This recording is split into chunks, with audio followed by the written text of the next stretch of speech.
My name is Sabinna, and I'm the founder of the conscious lifestyle brand Sabinna. I'm also a lecturer at UAL and a public speaker. I'm acting like I've never heard that before. I know, and I'm acting like I haven't said that 700 That times was this like week. so perfect. How do you, as a founder and as a creative and as a company, kind of celebrate women throughout the year? And then what do you think, as a subset of that question, fashion as a specific industry can do to improve women's rights? There are so many people who hate that day because they say it's not right to only have one day and we should celebrate women every day, and why are we talking about it just once? But I do think that it's necessary and it's great to have that day because it's simply this one time of the year where we can really focus, shout about it, but then work on it throughout the whole year. So that's what we're trying to do. What we are doing at Sabinna is obviously, we are a female-led team, and I come from I would say, very feminist background because I have three sisters. I grew up with a grandmother and a mother who always told me that feminism is more complex and sometimes you need to make decisions that are not about you but about the next generation, which I always found really inspiring. And what the fashion industry can do in general, looking at it, we have 70% of the workforce being female, but only 25% being in leadership roles. So I guess we can step up the game finally and give women these positions. I, as a founder, what I can do is not only put a focus on me and say, look at me, I'm a female founder, but also look what I can do for my team. For women, like let's say our grandmother's generations, feminism meant something completely different. And for our mothers, it was different again. For us, it's different. Obviously, for the generations to come, it won't mean the same. And it's important to exchange here because then we can see that there is something happening. So there's less frustration. You see there is an evolution. You see it still doesn't happen fast enough, but by exchanging stories and just showing each other that it's worth fighting for things can do a lot for all of us. I am Generation Equality was the theme for this year. And I guess for you specifically, what does equality mean to you in your work today?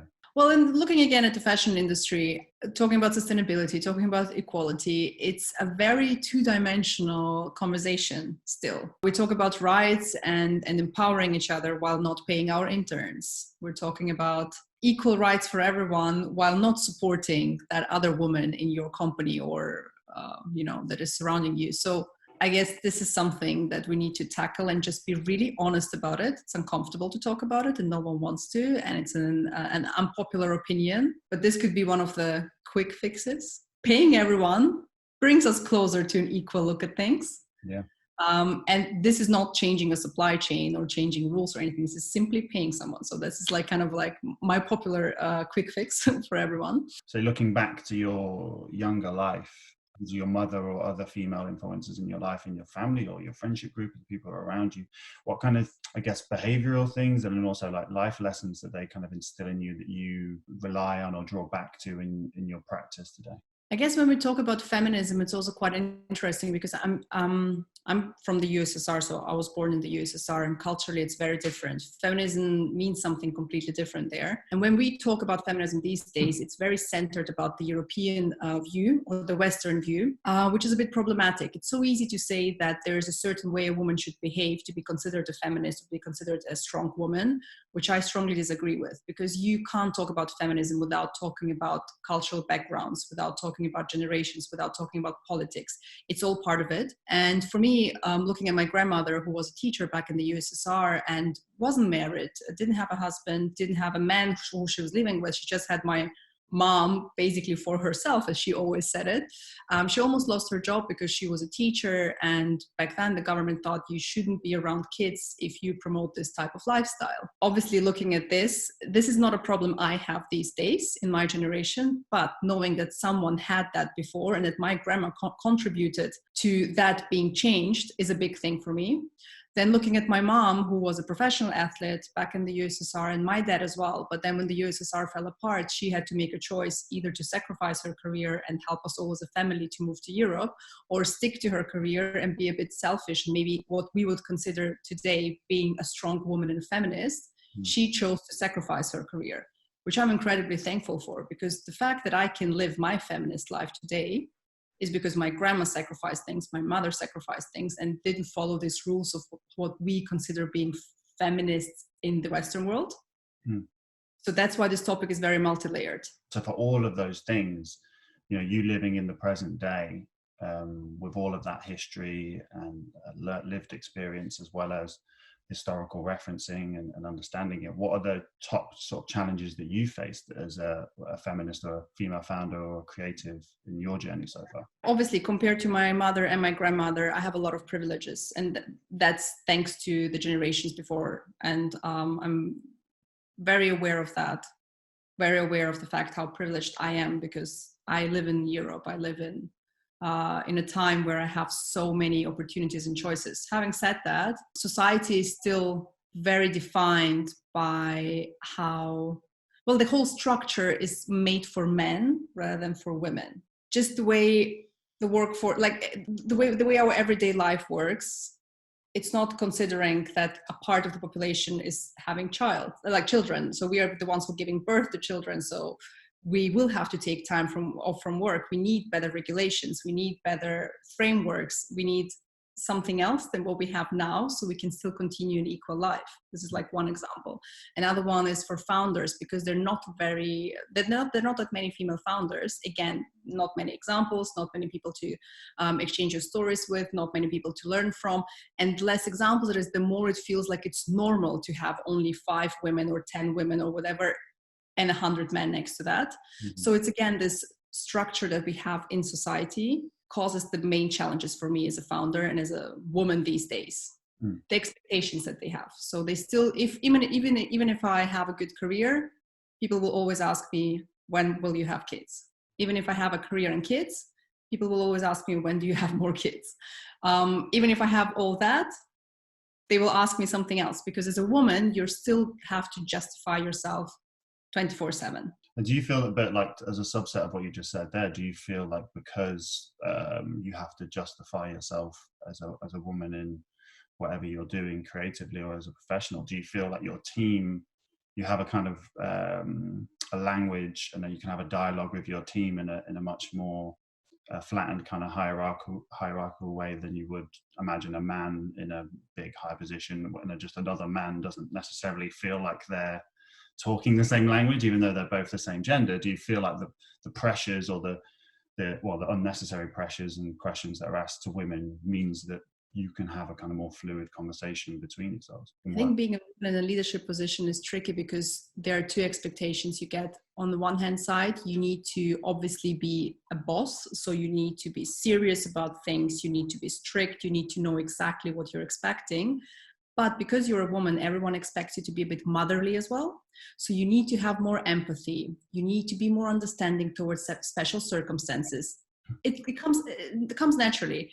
Even like looking at the companies that I used to work before, when people talk to women in leadership positions or men, so there were definitely different expectations of how these people should behave. No one would say that a man is like bitchy if they told you exactly what to do. They will say he's the boss, he knows what you have to do, so you do it. Also, no one will expect from a man, or not as much, to give you empathy for any special circumstances that happen in your own life. But as a woman, if someone asks for a day off because they have children or whatever that is, they expect you to understand, because you're also a woman. So this is the biggest challenge that you have. You have to play 2 roles that are very opposite to each other. So I guess with my team, and I'm guilty of that as well, that sometimes you just treat people differently because of their gender, because you have a different expectation. We try to be as clear about it as possible, and just give each other as much feedback as we can. So it's not only me giving my team feedback, but it's very, very important that I get feedback as well. If they felt like they're hurt, if they felt like they can evolve in their positions, in their roles, in their life, and just, again, contribute to an overall change and improvement. And then I guess in terms of, so Sabinna as the brand and as yourself is like education and kind of awareness of craft, or the things you've mentioned in this interview is at the kind of heart of what you do. How important do you feel that education as a leader is for what you're doing? Like, do you feel if you were just kind of creating, developing products, putting it on the market without this kind of conscious or sustainable or local embedded part of your practice, could you see a time of your brand wouldn't have that, or is it so integral to what you do that it's just innate? And you're an educator as well, because you're a lecturer, so yeah. Well, but that happened accidentally. I still don't know how that happened. We'll take it though, we'll take it. this is one of these, because usually everything else in kind of like my life, I definitely set a goal and then I move towards that goal. Right. The lecturing bit was never on my list, happened, and I'm very grateful for that, because I feel like I had a whole personal growth situation happening through that, because you're put in a very different position and you need to understand human communication on a very new level all of a sudden, which was very interesting. But I guess, being very honest, if I would just put products out there, I would miss a very important part of myself, and that's talking to people. I guess the whole handcraft and educational aspect comes in simply because I really, really like to listen to people, but also share my own thoughts with them.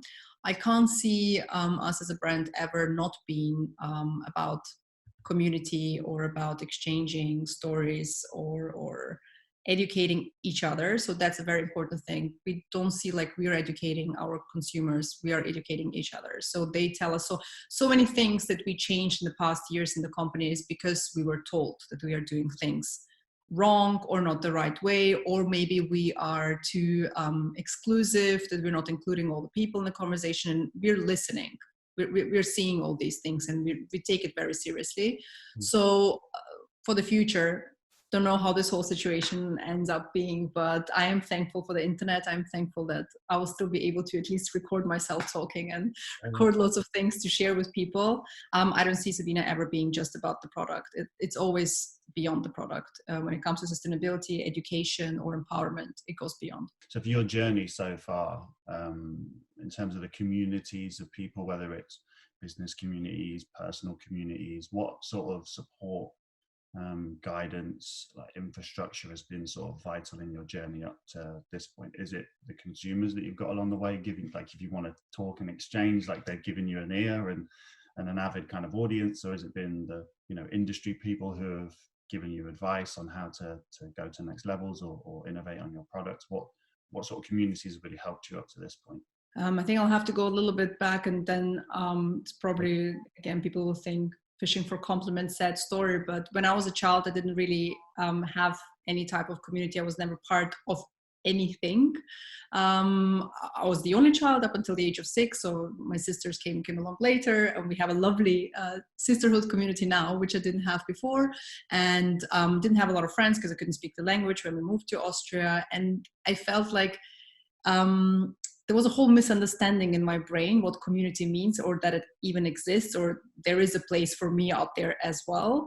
And I looked for advice with the wrong people for a very long time. So I feel like I try to be part of something that just doesn't relate to my values or what I stand for.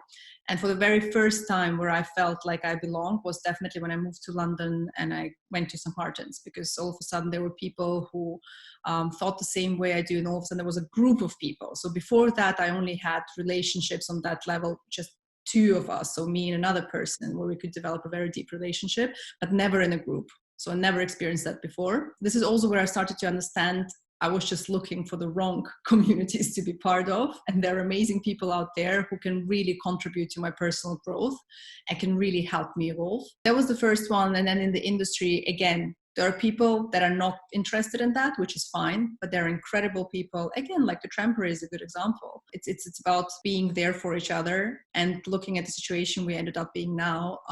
It was really nice to see. So this week we really talked openly about the fact that we are really worried, and we got so many messages, so many people replied to our newsletters, or people subscribed their friends just to show that they care.